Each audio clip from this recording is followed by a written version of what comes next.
Have you ever heard of insect politics?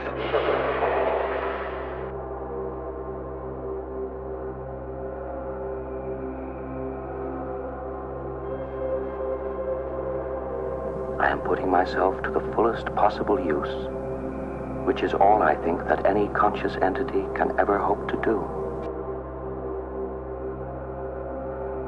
Insects don't have politics. They're very brutal. No compassion, no compromise. Saying I'm an insect.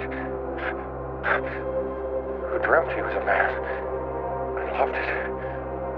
But now the dream is over, and the insect is awake.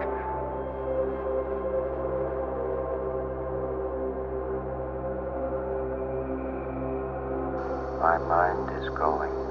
There is no question about it.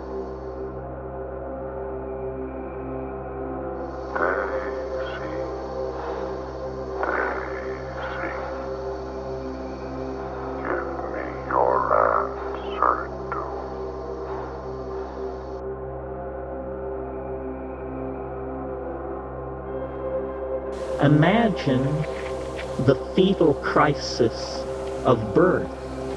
You exist as a fetus inside your mother. Food is delivered through the umbilical cord, oxygen delivered the same way.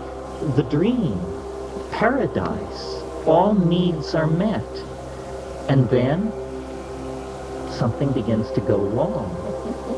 The walls close in. And you begin to be propelled into the birth canal.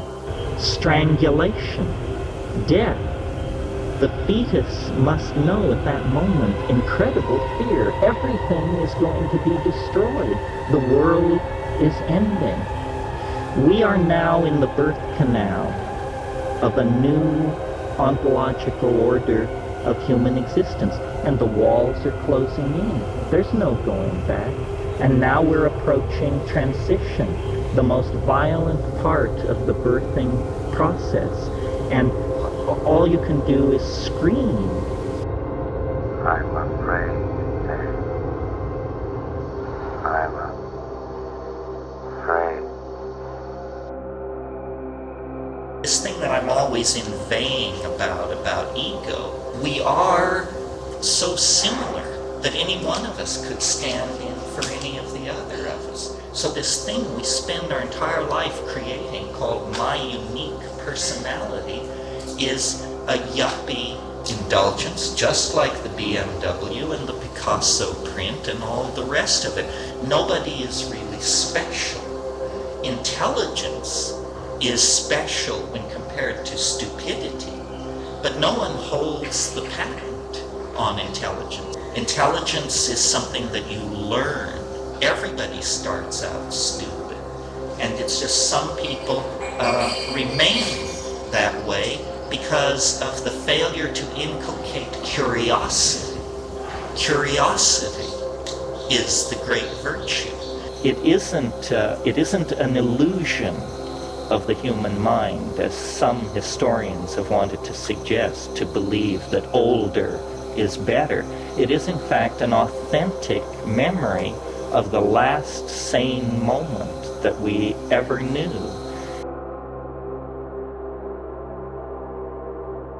No, instead of this clutching to keep it all like it is and say, oh no, no, please no future, please no future, we have to say, okay, deep breath. How dare you? Entire ecosystems are collapsing. We are in the beginning of a mass extinction. Nowhere is it writ in adamantine that intelligence shall be preserved by the evolutionary process. 95% of all species that have ever existed on this planet are now extinct. If it can come back from an asteroid impact that leaves nothing larger than a chicken standing around, then I dare say in 50, 60,000 years, The glaciers will run, the jungles will restabilize, the ocean will cleanse itself. And as the I Ching says, no blame. No blame.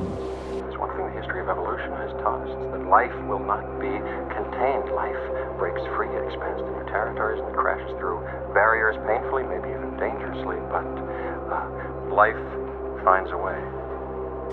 A fetus, a human fetus, recapitulates the entire history of evolution on this planet. It begins as a tiny one-celled organism, it becomes a fish, it becomes a reptile, it becomes a mammal, it becomes a human being. But the part of the recapitulation of phylogeny that we've ignored is extinction. Because we are, after all, being born into a higher dimension. But if we believe in the dynamics of nature, if we believe in the rightness of being, then there should be no anxiety. There should be no alarm. And it's bigger than all of us. I mean, it's just so big. And it's always been there in miniature in the phenomenon of our own death. This is the hardest truth there is. This is the distillation of 50,000 years. It can be summed up in a single phrase. Nothing lasts. Nothing lasts. Everything is changing into something else. Heraclitus said this. This too shall pass. This too shall pass. If you're trying to count the adherents to the apocalypse theory, you have to count all the adherents of scientism as well.